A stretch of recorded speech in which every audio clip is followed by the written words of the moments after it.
जौहार जिंदाबाद साथियों। आपने देखा कि इंदौर में एक आदिवासी बच्ची का बलात्कार करके उसकी हत्या कर दी गई और उसी के खिलाफ में हमारे आदिवासी समाज के युवाओं ने आंदोलन किया, प्रदर्शन किया। तो आप देख सकते हैं, एक आदिवासी समाज की बच्ची का बलात्कार हुआ है और उसकी हत्या भी कर दी गई और उसके प्रोटेक्शन के लिए अगर आदिवासी युवा अगर आंदोलन करते हैं तो उनके ऊपर 27 राउंड फायरिंग करके 27 गोली चलाकर 2 आदिवासियों की हत्या कल निर्दय तरीके से की गई। ये मध्य प्रदेश के अंदर आदिवासियों की जो खुलेआम जो हत्या हुई है, ये वर्तमान शासन प्रशासन इसका जिम्मेदार है और ये बहुत दुख की बात है कि आज आदिवासियों को आंदोलन करने का भी अधिकार नहीं है। उनका राइट टू प्रोटेस्ट का जो अधिकार है उसका उल्लंघन है और इसी चीज को दबाने के लिए आपने देखा, एक तरफ इंदौर में 2 आदिवासी भाइयों को गोली मार दिए गए, जिनकी बहनों का बलात्कार हुआ है, जिनकी बहन की बलात्कार करके हत्या कर दी गई। उनको सरेआम पुलिस विभाग के अधिकारियों ने किसके ऑर्डर पे गोली मारी और इसकी जिम्मेदारी किसकी है? ये इंदौर प्रशासन को, आदिवासी समाज को जवाब देना होगा, अन्यथा ये बहुत बुरा स्थिति वर्तमान में इंदौर के अंदर ये दिखाई दी है, जिन 2 आदिवासियों की हत्या की गई है निर्दय तरीके से। और हत्या भी कहां करी भाई? कभी भी पुलिस प्रशासन अगर ऑर्डर देता है गोली चलाने की भी तो पैर में गोली मारी जाती है, लेकिन यहां सीने में गोली मारी गई है, पेट में गोली मारी गई है। पक्का ये षड्यंत्र है। उस पुलिस प्रशासन में कुछ ऐसे भी लोग घुसे रहे होंगे जो आदिवासियों को खत्म करना चाहते हैं। इसकी पूर्ण रूप से छानबीन होनी चाहिए। दूसरी तरफ मध्य प्रदेश के अंदर पेशा कोऑर्डिनेटर भर्ती का सबसे बड़ा घोटाला हुआ है, जिसका मध्य प्रदेश की भाजपा सरकार जवाब देने की भी लायक नहीं बची। उनके पास इसका जवाब ही नहीं है और उसी चीज को धूमिल करने के लिए रंजना बघेल जैसे मैडम, अभी डॉक्टर आनंद राय जैसे लोग जो हमारे समाज के लिए आवाज उठाते हैं, आदिवासी समाज के लिए हमेशा तत्पर खड़े रहते हैं, ऐसे लोगों के ऊपर गलत आरोप करके उनके घर पे वही पैसा कोऑर्डिनेटर की भर्ती घोटाला करने वाले लोग 20 से 25 संख्या में एकत्रित हुए, जिनकी फर्जी तरीके से नियुक्त हुई है। वो लोग रंजना बघेल मैडम के साथ जाकर आनंद राय सर के घर पे आधी रात को जाके जूते मारने जैसी बात करी। उस मैडम से ये कहना चाहते हैं कि आपको कौन सी बात बुरी लगी? ये बोला गया कि आप आदिवासी के साथ हैं, कि आप जयस के साथ हैं, कि आप आने वाले समय में जयस का साथ देगी। ये शब्द इतना बुरा है, इससे उनकी भावनाओं को हाथ हुई। इसमें कौन सा शब्द जिससे भावनाओं की हाथ हुई? लेकिन इससे हमारी जरूर भावनाओं के हाथ हुई है कि हमारे समाज के लोगों पर या फिर जो हमारे लिए आवाज उठाने वाले लोगों को इस प्रकार से जूते मारने वाली जैसी आपने बात करी, इससे हमारी भावनाओं को हाथ हुई है। और इंदौर प्रशासन से मैं आग्रह करता हूं कि ये इसका स्पष्टीकरण दे कि जिन आदिवासियों को आपने सीने में और पेट में गोली मारी है, उनका ऑर्डर किसने दिया था? ऐसे अधिकारियों का नाम सामने पूरी जनता के समक्ष आपको देना पड़ेगा। और साथ में जिन आदिवासियों की हत्या आपने करी है गोली मार के, उन आदिवासी परिवारों की क्या राहत राशि मध्य प्रदेश के मुख्यमंत्री उनको दे रहे हैं, इसका भी स्पष्टीकरण दे। किसी का भी एक ट्वीट नहीं आया, कोई नेता का ट्वीट नहीं आया। आदिवासी को मारना, 2 आदिवासियों को गोली मार दिया गया है और किसी नेता का ट्वीट ना आना, नहीं उनको लेकर कोई बयान जारी होना, ये अपने आप में दर्शाता है कि आदिवासियों की जान जो है इनके लिए एक नश्वर सा है, जानवर के माफिक है कि आदिवासी कितने ही मर जाए इनको कोई फर्क नहीं पड़ता। ये ऐसा समझ में आता है। एक तरफ 2 आदिवासियों की निर्दय तरीके से गोली मार के हत्या कर दी गई और दूसरी तरफ मध्य प्रदेश शासन में बीजेपी और कांग्रेस में बैठे उन आदिवासी नेताओं को इस बात को लेकर चुल्लूवर पानी में डूब जाना चाहिए कि उनके समाज के 2 आदिवासी युवाओं को जो अपनी बहन का बलात्कार और उनकी हत्या के विरोध में आंदोलन कर रहे थे, उनको गोली मार दी गई। इसको लेकर उनको स्पष्टीकरण देना चाहिए, उनको बोलना चाहिए था हमारे समाज के आदिवासी विधायक और मंत्रियों को, लेकिन किसी ने भी चूं चां भी नहीं करी। मतलब आदिवासी मरे गड़े, अपने लिए आवाज उठाए, इनको कोई फर्क नहीं पड़ता। इसलिए साथियों, दान, मतदान और सम्मान दूसरे लोगों को देने से पहले 10 बार आपको सोचना है, अन्यथा हमारे लोगों के गोली मार के इसी प्रकार से मारते रहेंगे। आखिर कब तक ये चीज सहेगी? अभी 8 से 9 महीने बाद चुनाव आने वाले हैं और आदिवासियों की मध्य प्रदेश के अंदर ऐसी निर्दयी स्थिति है।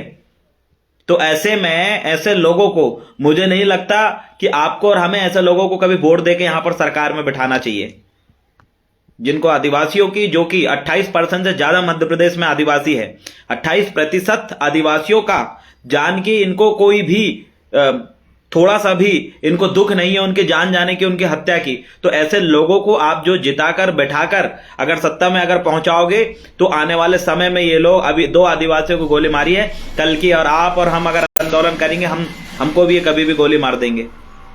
कहीं ना कहीं इसका जवाब हमें इनसे लेना चाहिए।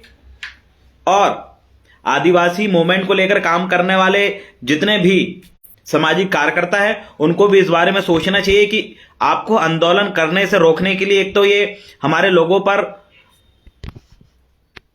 फर्जी एफआईआर ठूंस देते हैं, दूसरा अगर आपने इनकी नहीं माने तो आपके ऊपर गोली चलवा देते हैं। तो मतलब आदिवासी जिधर भी जाए मरते रहे, अगर वो अपने समाज के लिए आवाज उठाए तो भी मरेगा, ना उठाए तो भी मरेगा। मतलब दोनों कंडीशन में अगर मरना तय है तो हम आवाज उठा के मरने वाले लोगों में से हैं। और आने वाले समय में हमारा जो बलिदान है, हमारे द्वारा किए हुए जो अच्छे काम है, हमारी आने वाली पीढ़ी याद रखेगी और इसका सही परिणाम हमारे आने वाली पीढ़ी को मिलेगा।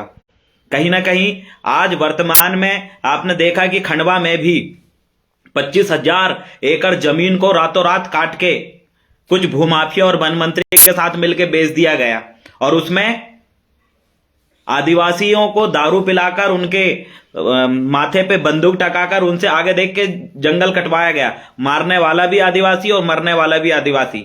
और वहां की जो लकड़ी है बेच के कोई अलग व्यक्ति ने अरबों खरबों की लकड़ी बेचकर अमीर बन गया। मतलब किसी भी कंडीशन में मर रहा है तो आदिवासी है। आपने अभी देखा लगातार बालाघाट की भी एक घटना है जहां पर एक आदिवासी बच्ची का बलात्कार करके उसको जो है हत्या करके उसको पेड़ में टांग दिया गया। उसका जिम्मेदार कौन है? अगर सही तरीके से एक आंकड़ा निकाला जाए कि वर्तमान में महिलाओं पे जो अत्याचार हुए हैं, कितने आदिवासी वर्तमान में जेल में हैं, कितनी महिलाओं का बलात्कार हुआ है, कितने आदिवासियों की जमीन छीनी गई, कितने आंदोलन किया गया, टोटल अगर इन सबका आंकड़ा निकालें तो आप पूरे भारत में सबसे टॉप स्तर पर मध्य प्रदेश ही होगा जहां पर सबसे ज्यादा दिन और रात आदिवासियों के ऊपर इस प्रकार से अत्याचार हो रहा है। ये बहुत दुख की बात है। और इंदौर में जिन हमारे आदिवासी भाइयों के ऊपर गोली चलाकर उनका निर्मम तरीके से पुलिस विभाग के अधिकारियों ने हत्या करी है, इसका शासन प्रशासन को, आदिवासी समाज को जवाब देना पड़ेगा।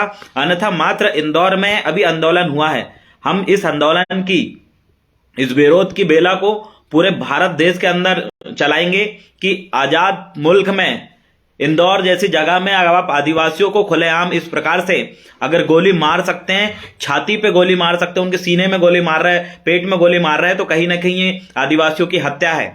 अगर आप पैर में गोली मारते उनको रोकने के लिए तो हम ये मानते भी कि चलो व्यवस्थित तौर पे आपने रोकने की कोशिश की गई, या फिर कोई ज्यादा ही वो कर रहा था तो आपने उसको वही थामने की कोशिश करी, लेकिन आपका सीने में और पेट में गोली मारना यह साबित करता है कि आदिवासियों के ऊपर आपके द्वारा जो 27 गोली चलाई गई थी वो सिर्फ और सिर्फ आदिवासियों की हत्या करने के लिए चलाई गई थी।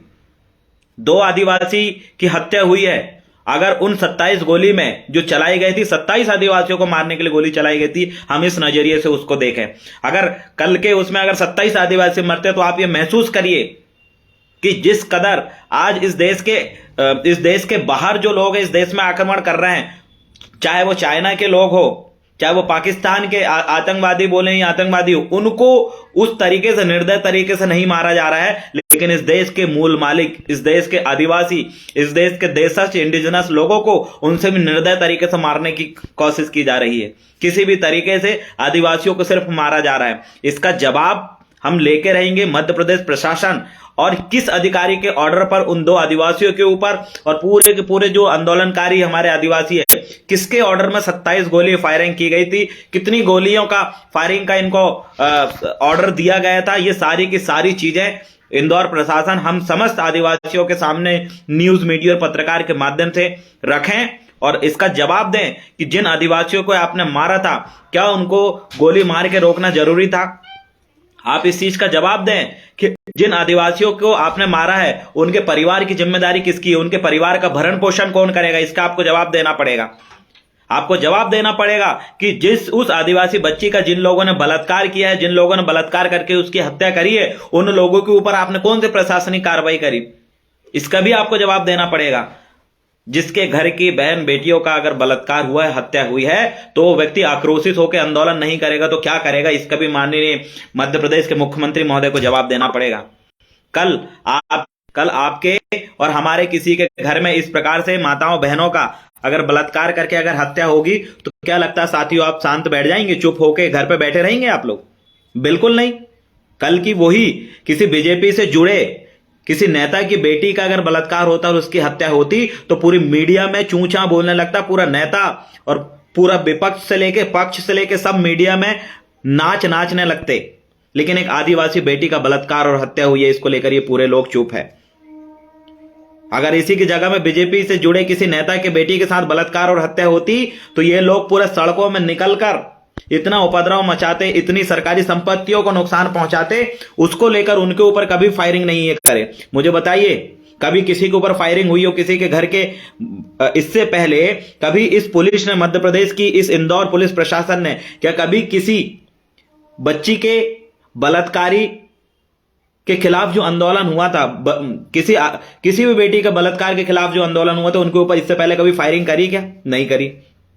इससे पहले भी इतने बड़े बड़े आंदोलन हुए, उनके ऊपर कभी भी ये फायरिंग नहीं करेंगे। लेकिन अगर कभी आदिवासी की बच्ची के ऊपर बलात्कार हुआ है और उनके भाई, उनके परिवार, उनके रिश्तेदार, उनके समाज के बच्चे, उनके भाई, युवा अगर सड़क में उतरकर अपनी बहन, बेटी के ऊपर जो हत्या हुई है, उनका जो बलात्कार हुआ है, उसके खिलाफ अगर वो सड़क में उतरते हैं तो पुलिस प्रशासन उनके ऊपर बंदूक चलाती है। ये बहुत दुख की बात है। इस देश में अगर किसी गलत अप्राकृतिक घटना का, किसी इस प्रकार की निर्दयी घटना का, हत्या और बलात्कार जैसे मामलों के खिलाफ अगर कोई व्यक्ति प्रोटेस्ट करे, कोई आंदोलन करे, अगर उसके ऊपर पुलिस प्रशासन अगर गोली बरसाए, ये बहुत दुख की बात है। इतनी दुख की बात है कि ये चीजें साथियों आप महसूस करके देखिए। मतलब एक तरफ तो आदिवासी बच्ची का बलात्कार हुआ है और उसका भाई अगर सड़क में उतर के आंदोलन करे तो क्या उसको गोली मारना चाहिए? उसके अंदर जो आक्रोश है तो उसका जिम्मेदार कौन है? उसका जिम्मेदार उस क्षेत्र के जो जनप्रतिनिधि है, उस क्षेत्र के जितने भी नेता नगरी लोग हैं, जो पुलिस प्रशासन है, वो इसके जिम्मेदार होने चाहिए। लेकिन आप देखिए, जो रात के इंदौर में जिन आदिवासियों पे गोली मारी गई, उनके पेट में गोली मारी गई है, पूरे पेट की हथड़ी उनकी बाहर आ चुकी है। इतने निर्दय तरीके से कौन मारता है? और 27 गोली मारना मतलब 27 लोगों की हत्या करने के उद्देश्य से गोली चलाई गई थी, उसमें सिर्फ 2 लोगों पे चली है। अगर उससे ज्यादा अगर आदिवासी मरते, इसका जिम्मेदार कौन है? क्या आदिवासी इनके लिए जानवर के समान है?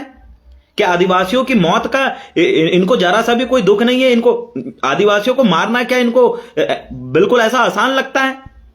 इस देश में सबसे ज्यादा खतरे में अगर कोई है तो वो आदिवासी है। हर जगह से आदिवासियों को मारा जा रहा है, उसकी बहन बेटियों का बलात्कार होगा, उसकी जमीन छीनी जा रही है, उसका जंगल छीना जा रहा है, उसको जबरदस्ती जो है उसकी पहचान के साथ खिलवाड़ किया जा रहा है। अगर उनके समाज के युवा इसके खिलाफ अगर आंदोलन करे, उनके ऊपर गोली चलाई जा रही है, फर्जी मुकदमा दायर किया जा रहा है, उनके ऊपर जिला बदर की कार्रवाई करी जा रही है। मतलब आदिवासी जरा सा भी अपने ऊपर हो रहे अत्याचार के खिलाफ आवाज नहीं उठा सकता। अगर उठाया तो प्रशासन इस प्रकार से उसको दबाने की कोशिश कर रही है। यह बहुत दुख की बात है साथियों। आज आदिवासी समाज के युवा अपने समाज के ऊपर हो रहे अत्याचार के खिलाफ आंदोलन करने से उनके अंदर डर बैठ गया है कि कहीं गोली ना मारे, कि कहीं उनके ऊपर जिला बदर की कार्रवाई ना कर दे, कहीं उसके ऊपर फर्जी मामला ना बना दे। इस प्रकार का डर बैठाने का काम मध्य प्रदेश की वर्तमान शासन प्रशासन कर रही है। इन सारी चीजों को आप जितने भी फेसबुक में वीडियो देखने वाले साथी, इन सभी चीजों का आप आकलन करें और सोचिए कि आज की कितनी दयनीय स्थिति आज आदिवासियों के साथ हो रही है कि उसके ऊपर हो रहे अत्याचार के खिलाफ अगर वो आंदोलन में करता है तो उनको गोली खाना पड़ रहा है। वो 2 लोग जिनकी हत्या हुई है, जो लोग मरे हैं, उसका जिम्मेदार कौन होगा? पुलिस प्रशासन को इसका जवाब देना पड़ेगा और उस अधिकारी का भी नाम बताना पड़ेगा जिसने उनके ऊपर फायरिंग करने का ऑर्डर जारी किया था। आपने आंसू गैस गोले छोड़े, उससे पूरे आदिवासी वहां पर से भाग गए थे। जब पूरा का पूरा मामला शांत हो चुका था तो उसके बाद गोली चलाने की आपको आवश्यकता क्या थी? इसका भी आपको जवाब देना पड़ेगा। आखिर कब तक आदिवासी मरता रहेगा? उन 2 लोग, अभी तो सिर्फ शुरुआत है। अभी एक बच्ची का बलात्कार और हत्या के लिए आंदोलन हो रहा था, उसकी जो हत्या हुई है उसके खिलाफ आंदोलन हो रहा था। अब आंदोलन होगा उस आदिवासी बच्ची की हत्या और बलात्कार करने वाले आरोपी के भी खिलाफ, और उन 2 आदिवासी जो उस बेटी को न्याय दिलाने के लिए 2 आदिवासी जो आंदोलन कर रहे थे, उनको गोली मार के जो हत्या की गई है उसके भी खिलाफ आंदोलन होगा। इन सभी चीजों का जवाब आपको देना पड़ेगा। जनता या उस परिवार का व्यक्ति के अंदर आक्रोश आना स्वाभाविक है। मानव मेंटेलिटी, ह्यूमन मेंटेलिटी है कि अगर किसी के घर की बच्ची के अगर इतने निर्दय तरीके से हत्या और बलात्कार हुए, ह्यूमन मेंटेलिटी है कि उसके अंदर जोश रहेगा, उसके अंदर विरोध प्रदर्शन की भावना रहेगी। लेकिन मुझे बताया शासन प्रशासन के गोली मारना कहां तक उचित है? बहुत दुख की बात है और बहुत सारे साथी हमारे साथ जुड़े हैं। आप इस चीज का आकलन करें और सोचें कि आगामी समय में अगर इसी प्रकार से अगर चलता रहा तो आपकी क्या स्थिति होने वाली है, क्योंकि हम सभी अपने अपने स्तर पे अपने समाज के लिए आवाज उठा रहे हैं, दिन रात मेहनत कर रहे हैं, लेकिन इस प्रकार की भी अगर परिस्थिति से हमें गुजरना पड़ेगा, हमने कभी सोचा नहीं था। मैं देवरावन भलावी, वर्तमान मध्य प्रदेश शासन भाजपा सरकार की मैं घोर निंदा करता हूं और आदिवासियों की इस स्थिति का वर्तमान में वो जिम्मेदार है, इसका जवाब उनको आके देना पड़ेगा। किसी भी नेता ने एक ट्वीट, एक फेसबुक में एक पोस्ट तक नहीं डाला, इसकी भी मैं निंदा करता हूं। और आदिवासी समाज के वो युवा जो कि बीजेपी, कांग्रेस और अन्य पार्टियों में हैं, इनको निकलकर अपने समाज की बेटी का जो बलात्कार हुआ, हत्या हुई, उसके लिए आवाज उठाना चाहिए। और जिन 2 आदिवासियों की इन्होंने निर्दयी हत्या करी, उनके लिए भी इनको आवाज उठाना चाहिए। अगर इतना भी नहीं उठाए तो आपका आदिवासी होना ही नश्वर है, आपके आदिवासी होने पर मैं एक कलंक के समान में मानता हूं। और उन तमाम SC, OBC और तमाम वर्ग के साथियों का भी धन्यवाद अदा करूंगा जिनने इंदौर के आंदोलन में साथ दिया था और जो लगातार आदिवासियों के ऊपर हो रहे अत्याचार को लेकर आवाज उठाते हैं। ऐसे साथियों का भी धन्यवाद। लेकिन अब पानी जो है सर के ऊपर से गुजर चुका है। बोलते हैं कि किसी भी चीज की एक हद होती है, वो हद पार हो चुकी है। और ये बात इंदौर में जिन 2 आदिवासियों के ऊपर गोली चला के उनकी हत्या की गई है, ये इसका सबसे बड़ा सबूत है। आप अपने स्तर पे इस बारे में चिंतन करें, विचार करें कि आगामी समय में हमें किस प्रकार के निर्णय लेना चाहिए। आने वाले समय में अगर ये समाज जो ST समाज, SC समाज, OBC समाज आने वाले समय में अगर सरकार में नहीं बैठा तो मैं आपको लिख कर दे देता हूं कि आने वाले समय में ST, SC, OBC का कोई भी युवा आंदोलन भी नहीं कर पाएगा, क्योंकि ये हिटलरशाही प्रशासन उनके ऊपर गोली चलाने में जरा सा भी संकोच नहीं करेगी। इसलिए आपका, हमारा एक निर्णय होना चाहिए कि आने वाले समय में ऐसे लोगों को सत्ता से हटाना है, ऐसे लोगों को सत्ता में बिल्कुल नहीं बैठने देना है। इसलिए अपना मतदान, अपना वोट राजनीतिक जो तंत्र के वर्तमान जो चल रहा है इसके खिलाफ में आपका वोट देना पड़ेगा और ऐसे लोगों को चुन को बिठाना पड़ेगा जो आपके हक और अधिकार की आवाज उठाए। अन्यथा इस देश में हिटलर शाही शासन आने में ज्यादा समय नहीं लगेगा। इतना कहकर आज के इस वीडियो को मैं यहीं बाइंड अप करूंगा। और जहां तक कि इसमें कुछ साथी ये भी कह रहे हैं कि अपराधियों को तो ये फूलों की माला पहनाते हैं, बात सत्य है कि जिन्होंने अपराध किया है, जिन्होंने बलात्कार किया है, ऐसे लोगों के पक्ष में वर्तमान सत्तासीन शासन के लोग ही खड़े होते हैं। आप देखिए, जो रात को जिन 2 आदिवासियों की हत्या करी गई थी और जिस आदिवासी बहन का बलात्कार हुआ है, उस बलात्कार के पक्ष में, उस हत्या के पक्ष में कोई उतरे या ना उतरे, लेकिन वर्तमान सत्ता शासन से जुड़े लोग जरूर उतर रहे हैं। इसलिए आप तमाम ST, SC, OBC वर्ग के, खासकर जो हमारे मूल निवासी भाइयों से आग्रह है कि सत्ता को, इस शासन को सरकार से हटाने के लिए आप बैठें, एक साथ बैठें। अन्यथा आज जो 2 गोली, कल 27 गोली जो हमारे 2 भाइयों पे चली है, हो सकता है आने वाली गोली हमारे ऊपर भी चले। इसलिए आपको और हमें बैठकर इसको लेकर एक विशेष निर्णय लेने की जरूरत है। अन्यथा हमारी भाइयों बहनों का जो है, भाइयों को इसी प्रकार से गोली ये लोग मारते रहेंगे और हमारी बहनों का इसी प्रकार से बलात्कार ये करते रहेंगे। और जानकारी मिली है कि इंदौर में, महू में जिस आदिवासी बच्ची का बलात्कार हुआ है, उस बच्ची का जो बलात्कारी है वो वर्तमान शासन सत्ता से जुड़ा हुआ परिवार का ही लड़का है। इसीलिए शासन प्रशासन उस मामले में बहुत धांधली बरत रहा है, इस बारे में भी जानकारी मिली है। मतलब आप सोच सकते हैं, सत्ता में बैठे लोगों के जो बच्चे हैं वो इस कदर दरिंदे बन चुके हैं कि खुलेआम एक आदिवासी बच्ची का बलात्कार करके उसकी हत्या भी कर दी, उसके बाद भी उनके अंदर डर नहीं है। क्यों? क्योंकि सरकार में उनके लोग बैठे हुए हैं। तो ये सत्ता का दुरुपयोग कर रहे हैं, आपके दिए हुए मतदान का दुरुपयोग कर रहे हैं। इसलिए इस बारे में आप सोचिए और इनको कड़ा जवाब दीजिए। और आंदोलन हो या प्रदर्शन हो, हमारा लगातार जारी रहना चाहिए, क्योंकि हम इनसे डरने वाले बिल्कुल नहीं है। हमारे पुरखों ने भी इनके सामने कभी नहीं डरा, लेकिन हमें संवैधानिक रूप से आंदोलन करना है और संवैधानिक रूप से इन्हें कड़ा जवाब देने की जरूरत है। आप सभी साथियों को उलगुलान जिंदाबाद, जय आदिवासी, जय गोंडवाना, जय भीम।